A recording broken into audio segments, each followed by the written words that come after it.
За яагаад бид нар муу мэдээнд дурлаад байдаг юм болоо? Яагаад бид нар уцаа ингээд оролдоод байдаг хэрнээ энийг болиё гэж бодсон хэрнээ чаддаггүй юм болоо? Ажлын байран дээрх болон амьдралын асуудлуудыг судлаачид юу гэж үзсэн байгааг тайлбарладаг Сараас минипод эхлэж байна.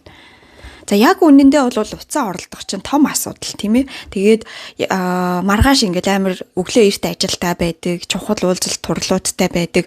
Тэгээд унтмаар байгаа боловч ингээд унтж чаддаггүй. Тэгээд уцаа бид нэр шүн дунд хүртэл ухдаг. За ингээд яадаг вэ гэхээр маргааш нь бүрэн гүйцэд гүйцэтгэж лээж гаргаж чаддаггүй, нэлээ их ядарсан байдалтай байдаг. Ийм тохиолдлууд бидэнд зөндөө байдаг. Тэгэхээр маш их цаг хугацааг зарцуулж байгаа энэ зүйлийг бол судлаачид энийг орчин үеийн донтолдоо энэ бол хорт зуршил гэж нэрлсэн байна.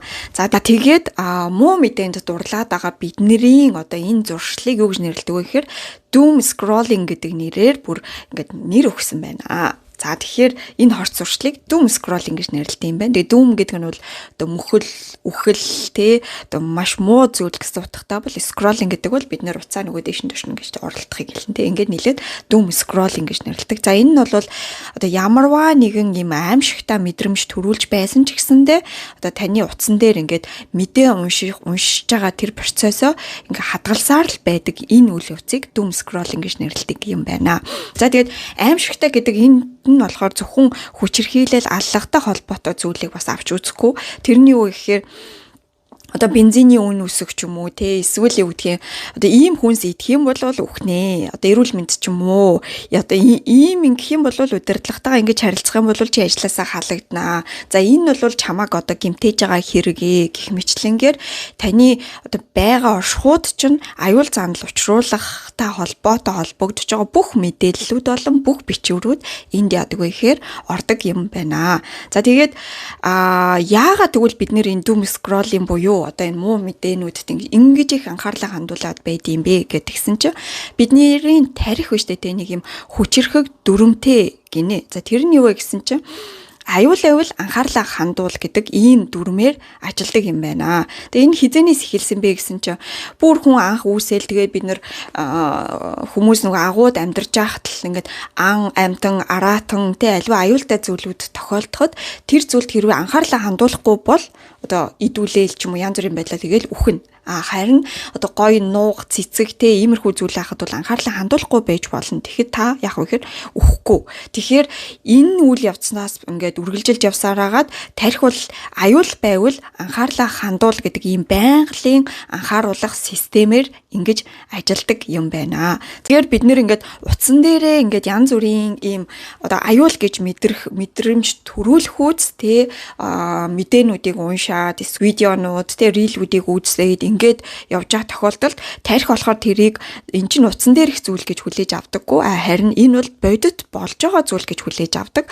Тийм учраас яадаг вэ гэхээр таныг сэрүүн байлгад юм байна. За тэгээд нөгөө талаасаа болвол зүгээр л нөгөө утасны гэрэл тэгэхээр энийг тарих яадаг вэ гэхээр харанхуй болоогүй байна, унтах болоогүй байна гэж хүлээж авдаг учраас таныг бас яадаг вэ гэхээр хэдийгээр би чинь ноцоороод ядраад байгаа ч гэсэндээ та унтахгүй байгаад байдаг учраас энийг өдөр гэж хүлээж авдаг юм байна. За тэр яг үнэндээ бол таны үзэж байгаа видео альва зүйлүүд дээр чинь тарих маань зүгээр л хамгаалах гормоо ажиллуулж байгаа учраас бид унтахаас өмнө уцаа ухаад оролдоод байсан ч гэсэнтэй гээд нэлээ удаан цаг хугацааг зарцуулж ээж унтдаг ийм юм байна. Тэгээ буцаагаад унтах гад яг ингээ уцаа унтраагаад хэсэг хөвтлээ л дээ. Тэгсэн чинь нойр хүрхгүй. Тэгээд за зүгээр яж ахаар гэж уцаа ухаад эхэлдэг те. Тэгэхээр энэ бол яаж юм бэ гэхээр бид нэр тархиндаа дадал суулгаж байгаа юм байна. Өөрөөр хэлбэл за унтах гад орондоо орлоо. За одоо уцаа авах. Тэгээ яагаад гэвэл чи байнга ухдаг штэ. Тэгэхээр тарих тэр нөгөө гормоо хүлээдэг юм байна. Тэгэхээр энийг бол яах вэ гэхээр аажимдаа гэх юм уу хэсэг хугацааг өнгөрсний дараагаар уцсгүйгээрээ та унтж чаддаг болно. Тэрнээс биш шууд шийдвэр гаргаад уцаа хол тавиад тэгээ маргааш шууд унтдаг болох уу гэвэл үгүй ээ гэж хэлсэн байна. За тэгээ энэ дээр бас хөгжилтэй гэх юм уу да. Ингэсэн байна. Гар утасны компаниуд болон маркетингийн компаниуд бол энэ тарих яаж ажилдгийг мэддэг. Тэгээ энийг бол маш овжноор ашиглаж хэрэглэгчийг уцтаа нь удаан уях ийм контентуудыг хийж байна гэж судлаачид шүүмжилсэн байна. За тэгсэн чинь энэ дээр маркетингууд маань бас яаж зүгээр ах өөрийгөө өмөрнө шүү дээ. Тэгээд үгүй ээ. Эний чинь бол бид нэр хийгээгүй. Бид нэр зүгээр л ийм байж болохын гэдэг хүсэлтүүдийг гаргасан. Яг үнэндээ бол IT инженерүүд л энийг код бичиж бодит зүйл болгож байгаа. Тийм учраас хүмүүсийн энэ эрүүл мэндэд одоо хортой сөрөг нөлөө үзүүлж дижитал донтолт үүсгэж байгаа энэ зүйлсүүдийг бол одоо маркетингийнхан болон гар утасны компаниуд бол хийгээгүй. Энийг бол IT-гийнхан одоо тий код бичдэг хүмүүс хийж байгаа гэсэн байна. Тэгсэн чинь мэдээж код бичдэг хүмүүс бол тий үгүй ээ бид нар энийг чи хийгээгүй. Хэрэглэгч юу хүсэж чинь тэр хүсэж байгаа хүслийнхэн дагуу бид нар зөвхөн кодыг биччихэл өгч байгаа. Тэрний ард яг үнэндээ юу болоод байгааг бол бид нар сайн мэдэхгүй штэ гэж хэлсэн. Тэгэхээр бас нөгөө талаар амар байгаа штэ тий. Тэгээд маркетингийн компаниудын өгсөн захиалгын дагуу IT-нүүд ингээд тэрийг бичиж байгаа. Тэгээ тэр нь ингээд нэг дэлбэр чуулбар болоод гарахаараа юу болж гарахыг бид нар мэдэхгүй штэ гэж ерөнхийдөө бол хариулсан байх нэ. За тэгээ юу ч хийсэн хамаагүй энэ дээр ингээд нэлээ олон подкастууд болон зүйлүүдийг ингээд шүүж одоо сонсож үзээд за би бол нэг юм 7 зүйл дээр жагсаалт гаргалаа. Энэ нь юу гэхээр тэгээд одоо яах юм бэ? Одоо нэгэн л ингээд донтоол утаснаас ухаал ингээд зуралдаал нь штэ. Тэгээд яаж энээсээ болох юм бэ? Яаж тэгвэл бүтээмжээ нэмэх юм бэ гэдэг ийм 7 зүйлийг бол чагсааж үзлээ. За энэ нэгдүгээр хэний нэг та нар сонсч байсан бах уу? Уцаа хол тавиа. Өөрөөсөө ингээл гэрте орж ирэнгүүтээ уцаа өөрөөсөө хол тавь. Эсвэл унтахаар хөвцөн бол уцаа өөрөөсөө хол тавиад заавал чи ингээд дулаахан хүнжлөөсөө босч очоод тэр утас руугаа очих хэмжээтэй зайтайгаар хол уцаа өөрөөсөө тавиа гэдэг зөвлөгөөг өгсөн байна. Тэгсэн чинь энэ дээр хүмүүс үгүй тэгээд одоо сэрүүлгээ яах юм бэ? Одоо сайхан өглөө унтж байгаа л одоо босоод одоо уцаа унтраахын тулд сэрүүлгээ унтраахын тулд утас руу очих юм уу гэдгсэн чинь судлаачид юу гэсэн бэ гэхээр зөвхөн сэрүүлэг гэдэг шалтгаанаар уцаа өөртөө ойрхон байлгах эн чинь зүгээр шалтгаан. Үнэхээр сэрүүлэг хэрэгтэй бол зүгээр л нэг сэрүүлэгтэй цаг худалдаад аваад орны хажууд тавьчих. Ингээл асуудал шийдэгдэнэ. Тэгэхээр сэрүүлэг гэдэг шалтгаанаар өөртөө уцаа бити ойрхон байлгах гинэ. Тэгээд бас зөвсөн зөвлөмж дотор ингэсэн байсан. Хүмүүс хэдийгээр уцаа өөрөөсөө хол тавьдаг ч гэсэндээ нөгөө Wi-Fi дата бусад зөвлөө унтраадаггүй мэн л та. Тэгэхээр чин тэн дон гэж дуграад ахаар чинь ингээ таны сонирхол ингээ хөдлөө тийш очдөг юм байна. Тийм болохоор хэрвээ уцаа өөрөөсөө ингээ хол тавихаар шийдсэн бол одоо энэ утасныхаа дууг одоо өдрийн цагт бол утасныхаа дууг багасга. За тэг бүр ингээ офлайн байж чадахгүй бол шөнө унтж байхдаа бол утасныхаа дата одоо энэ бүх зүйлүүдийг бол унтраа гэсэн зөвлөгөөг өгсөн байна. За хоёрдугаарт нь болохоор энэ помидорын техникийг ашиглаж болно гэсэн байсан. За тэгээ энэ помидорын техникийн талаар би нэг рeel дээр тайлбарлаж оруулсан байгаа. Тэрийг хараарай. За энэ нь ерөнхийдөө бол юу вэ гэхээр тодорхой хэмжээнд утас одоо утсан оролдох цагийг өөртөө өгөх юм байна. Тэгээд сэрүүлгээ тавьчих юм байна. За тэгээд тэр цагта тэгээ одоо 15 ч юм уу 25 минут ч юм уу одоо уцаа авах нь. Тэгээ тэр цагта үнэхээр сайхан жаргалтай уцаа авахад тэгээд сэрүүлэг чинь дугаарлна. Ингээд зогсоо. Өөртөө тэгэхээр энийг бол хэрэглэхийг бол зөвшөөр. Гэхдээ цагтаа тэгээд тэрийг одоо сэрүүлэгтэйгээр хэрэглээ гэх. Тэг ер нь бол бидний нөгөө хүүхдтэй ашигладаг аргыг л өөртөө ашиглах гэж зөвлөсөн байна. За 3-дугаарт нь болохоор энэ нэг подкастн дээр Stanford-ийн нэг эрдэмтэн зөвлөсөн байсан. Тэгээ энэ нь юу вэ гэхээр энэ бол инженерчлсэн драг гэж байгаа байхгүй хар тамхи те. Тэгэхээр драг гэдэг хүмүүс яадаг вэ? Донтдог. Тэгэхээр энэ бол инженерийн драг. Тийм учраас чи өөрийгөө энэ инженерийн драгт донтсон гэдгийг нэгдүгээрт хүлээн зөвшөөр. Нөгөө нэг архичин хүн би өөрийгөө архичин биш гэж яваад ахаар архинасаа гардаггүй гэдэгтэй адилхан. Тэгээ би гар утсанд донтогч биш гэх юм бол гар утсаа оролдохоо болохоо хизээч чи болохгүй юм байна л да. Тийм болохоор тийм ээ би гар утсаа оролдохдоо ингээд донтсон гэдгээ нэгдүгээр хүлээн зөвшөөр гинэ. За тэгээд донтолтоосаа гарч байгаа хүн яад юм те ингээ тэрнийг орлуулах юмыг ингээ өөртөө одоо бий болгох хэрэгтэй те одоо яг гар утсаа оролдмоор болсон үедээ гарч алхахдаг ч юм уу яадаг чинь те ингээд эрүүл орлуулах зүйлийг олох хэрэгтэй. За тэгээд дээрэс нэмээд донтолт гэдэг чинь ингээ таны биенээс ингээ аажмаар удаан гардагтай адилхан одоо гар утсанд энэ донтолт бол таны тархинаас энэ одоо энэ чинь habit болоод ингээ суудсан байгаа зүйл учраас бас л нэлээд удаан цаг хугацааны дараа энэ донтолт чинь одоо ингээ алга болно. За тийм болохоор ингээд 1-7 хоногийн дотор ч юм уу те нэг өдрийн дотор энийг шууд зогсооно гэж байхгүй. Энийг өөртөө хүлээмжшүүрээд ажиллах хэрэгтэй гэсэн байна. За тэгээ энэ дээр авсан нэг жишээ нь одоо юу байсан бэ гэхээр ингээд хүүхдээ хөхүүлээ сууж байгаа ээж одоо ингээд хүүхдээ хөхүүлж байхдаа нөгөө гартаа ингээд нөгөө гар уцаа барьж идэг. За тэгэхээр чи тэр хүүхэд ингээд анх ингээд энэ хорвоод мэдлэл мэдээ ороод эхлэхэд л нөгөө ээж тэнд ингээд утаа хөхүүлэнгээ ингээд уцаа харж илээсэн, аав тэнд уцаа харж илээсэн. Тэгэхээр одоо орчин үед бол энэ ингээд тэрийг харж өсөж байгаа учраас энэ зүйл ингээл угаасаа надтай ер нь хүмүүстэй хамт байдаг зүйл хүмүүс энийг ингэ харах нь энгийн гэж хүүхэд одоо хүлээж авдаг болсон. Тийм болохоор чи болохгүй бид нар болж ийн гэд ингээд хахаар чи хүүхдэд бол шудраг бус юм санагддаг учраас энэ нь ингээд том болоод ч юм уу те ер нь ингээд боломжоор өөрийнхөө хүслээрээ ингэж одоо үзэх юмсан энийг ингэх юмсан гэд одоо нөгөө жоохон байхдаа бол бид нар ингээд амар гоё их чихэр идэх юмсан, их тэх юмсан, зурагт ингээ амар олон суугтай байдаг болоосоо гэж хүсдэг байсан шиг хүүхэд бол одоогоор бол гар утсыг яг нь ингээд хинээрч одоо хязгаар тавихгүйгээр ингээ дураараа үздэг байх юмсан гэдэг ийм хүсэлтэйгээр өсдөг. Тэгээ энэ бол донтолтыг бий болгож байгаа.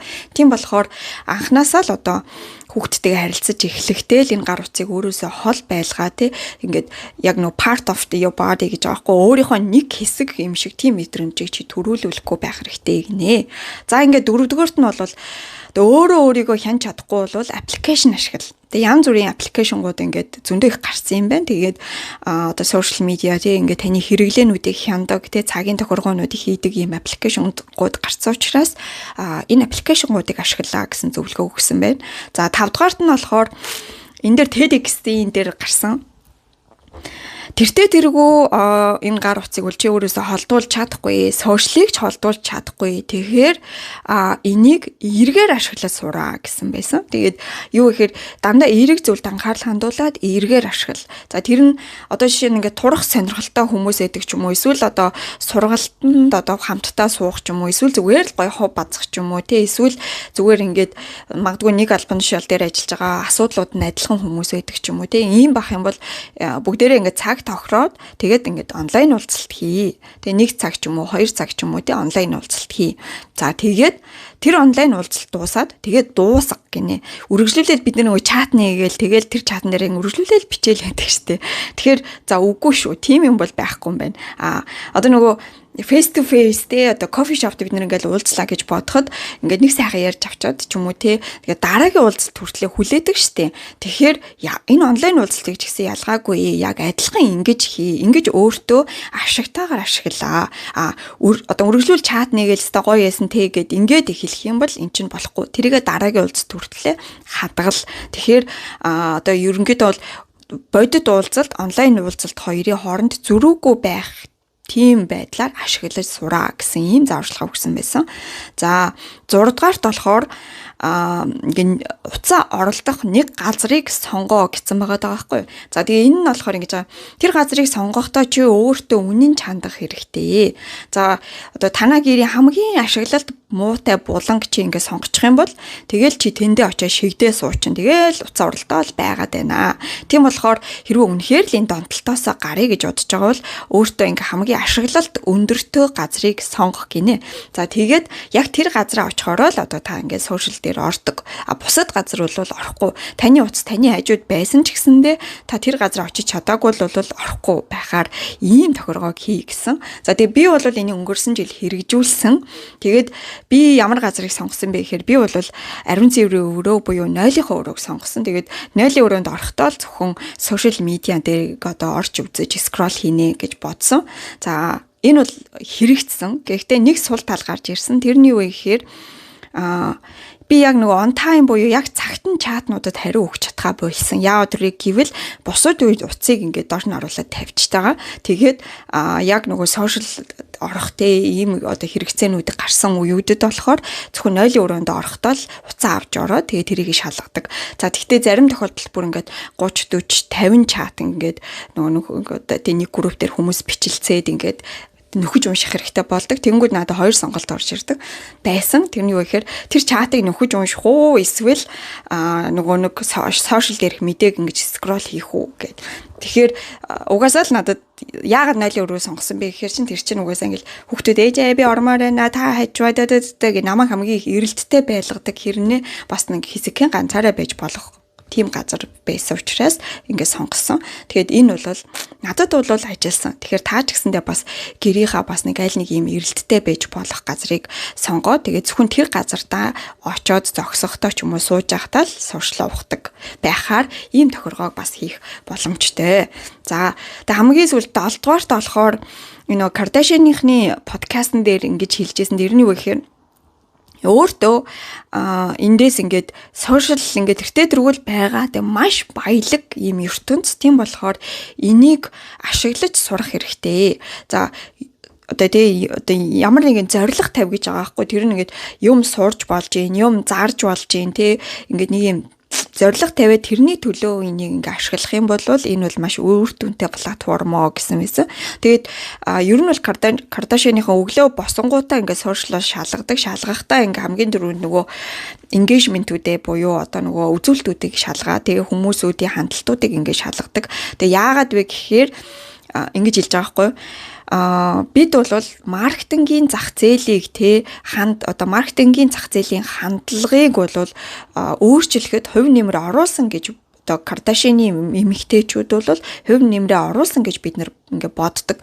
Тэгээ энтэй бол баг хүн маргахгүй байх гэж бодож байна. Тэгээ тийм учраас бид нэр одоо тэр сошиал дээр яг нөгөө өөрийнхөө гэсэн брендийг бий болгоод тэрнгээрээ дамжуулаад өөрсдийн одоо бизнесээ нэр хүндээ бүх зүйлээ авч явж байгаа учраас өглөө босонгуудаа хамгийн дөрөнд ингээд сошиалыг шалгадаг.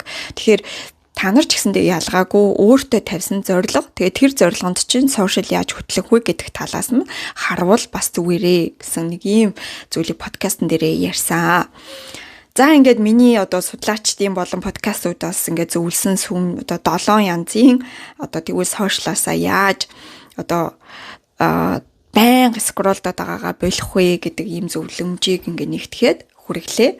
За тэгээ эдгээрээс аль нэгийг нь өмнө та хэрвээ ашиглаж байсан бол алийг нь ашиглаж исэн бэ? Тэгээ ер нь үр дүнд хүрсэн үү, хүрээгүй юу гэдгээ коммент хэсэгт бичээрэй. За мөн ашиглаж үзмээр байгаа хүмүүс байгаа бол бас алийг нь ашиглаж үзмээр байна гэдгээ коммент хэсэгт бас бичээрэй. Тэгээ магадгүй 1-2-ороо групп болоод нөгөө энэ зөвлөгөөний 5 дугаарт байгаачлан ашигтайгаар бас сошиалыг ашиглаад тэгээ би ингэж чи тэгж гин үү гэд ингээ бас групп үүсгэхийг бас үүсэхгүй юм. За тэгээ ямар ч байсан энэ бол ажлын байран дээр ч тэр гэртээч тэр бүр хаач хамаагүй бид нарыг донтуулдаг. Тэгээд нэг ингээ уцаа аваад нэг чатаа шалгах гэж байгаа. Тэгээд цаашаага одоо халуураа явчихдаг. Тэгээд буцаагаад имэйлээ бичгэснээ юу гэлээ би юу гэж хичээлээ гэд бүр ингээ гацаанд ортол нь донтуулдаг ийм зүйл. Тэгээ энийг бол натаа марахгүй байх гэж бодож байна. За тэгээд туршаад үзээрэй. Өнөөдөр хэдүүлээ суралцаад маргааш туршицгаая. Тэгээд сараас миний под байла. Та хэрвээ бичлэг маань таалагдсан бол нөгөө лайка дараад, шеэрээ хийгээд, фоллоу дараарай. Дараагийн бичлэгээр уулзлаа. Баяртай.